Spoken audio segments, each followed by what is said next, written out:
I come from Los Angeles. Forest fires are happening there.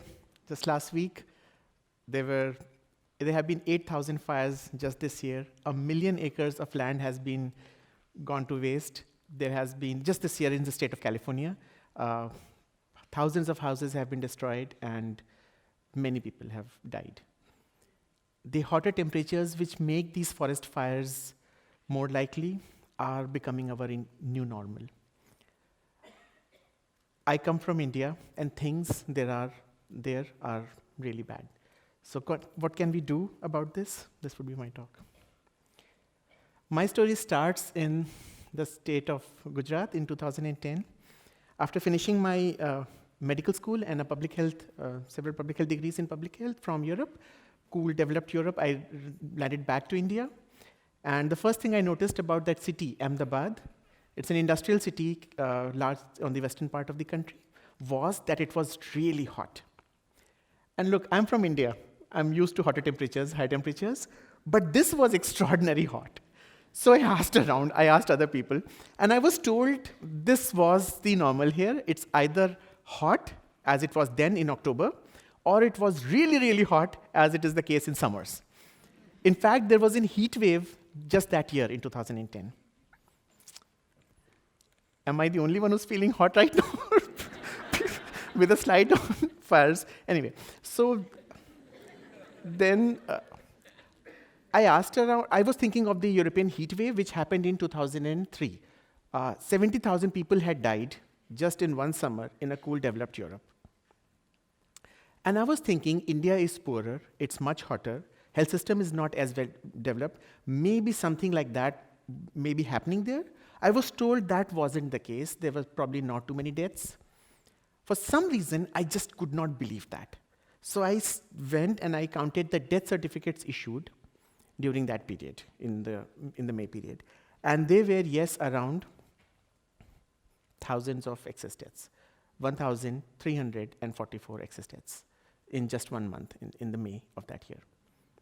I was surprised, terrified. I mean, how could 1,344 people die and we are not even aware of? How does that happen? That happens because majority of deaths from heat in a heat wave period are from what they're called indirect deaths, the normal deaths.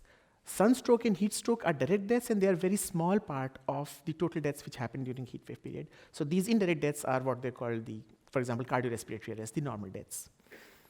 So I spent the next 4 years there trying to do something about that.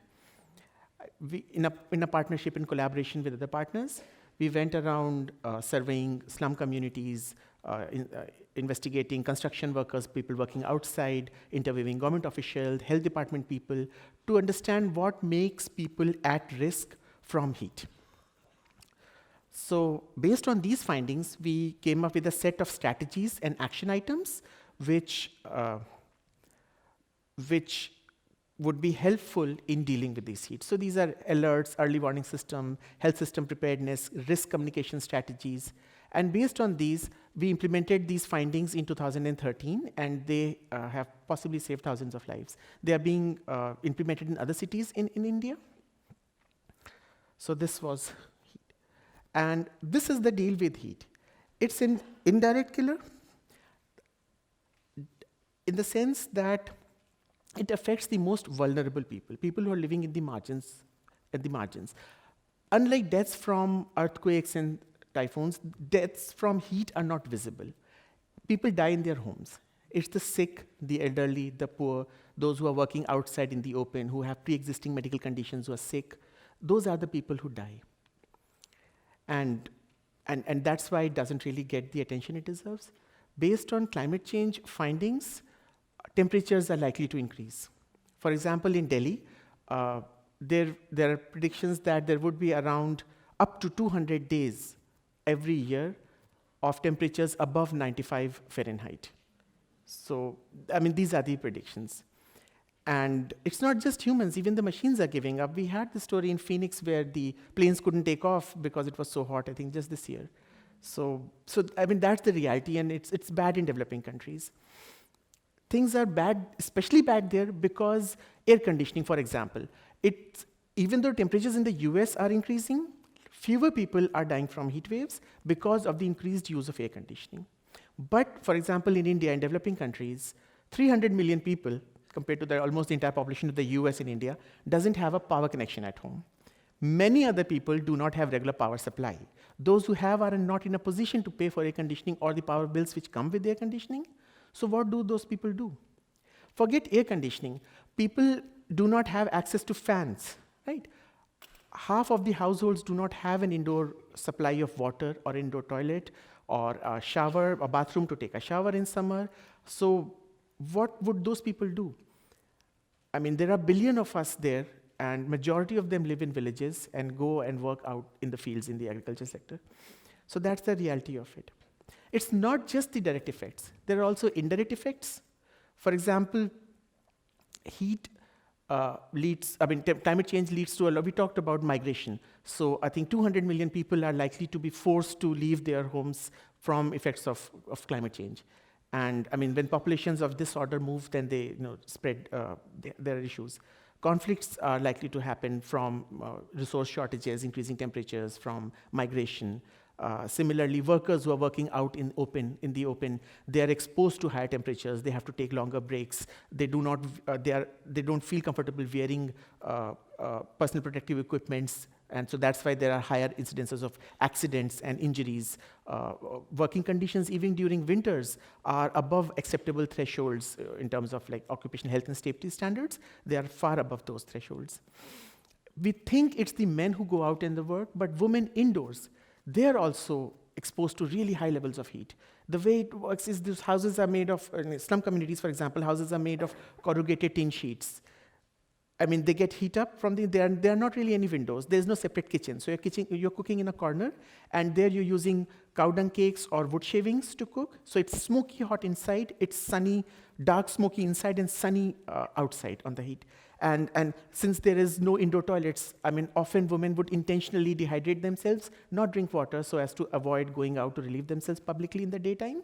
So all of these things work, in conjunction with each other. There are also other diseases which are coming in. This chronic kidney disease is being seen in Latin American populations. This is associated with heat, seen in Latin American population and even in Asian populations, affecting almost a quarter of population of some countries. There are nutritional issues from increased carbon dioxide. You have crops, food grains which come up, which have less micronutrients. This affects already a precariously undernourished population. For example, in India, where half of the kids are undernourished and half of women are anemic, it would be disastrous for those populations.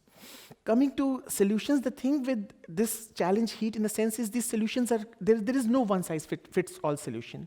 It's a complex issue, and we have to think of solutions recognizing this complexity. There are things which have worked before, looking after, there's really common sense things. Looking after, your elderly people, checking for your neighbors, it might sound silly to tell people to stay hydrated, drink plenty of water, but it actually works, as we did in Ahmedabad, where we did this heat preparedness plan. For example, in public health, some of the most effective interventions are really, really simple interventions. A pinch of salt and a spoonful of sugar in a glass of water, the oral rehydration solution, has saved 80 million lives. So some of these are really powerful solutions. I think of these solutions in terms of personal solutions, which is and local solutions and global solutions. Personal solutions, again, we talked about staying hydrated, having appropriate clothing. They're local ideas of having raw mango pulp when it's really hot. That gives you back the electrolytes which are lost. I mean, I heard Gatorade people are talking about here. And similarly, wearing appropriate cotton light clothes, not that 6-yard long sari which you wrap like around yourself with a petticoat and a blouse. It's really hot.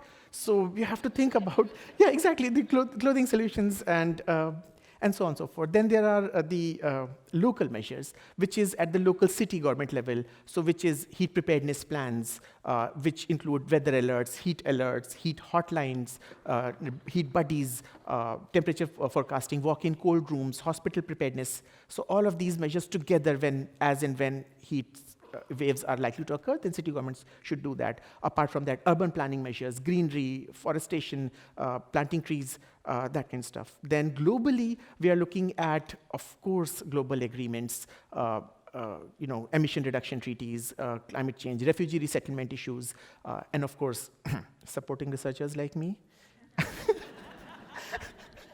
Since this is a TED audience, it's a really smart audience, and so it's time for us to also get inventive. We also have to think about solutions, right?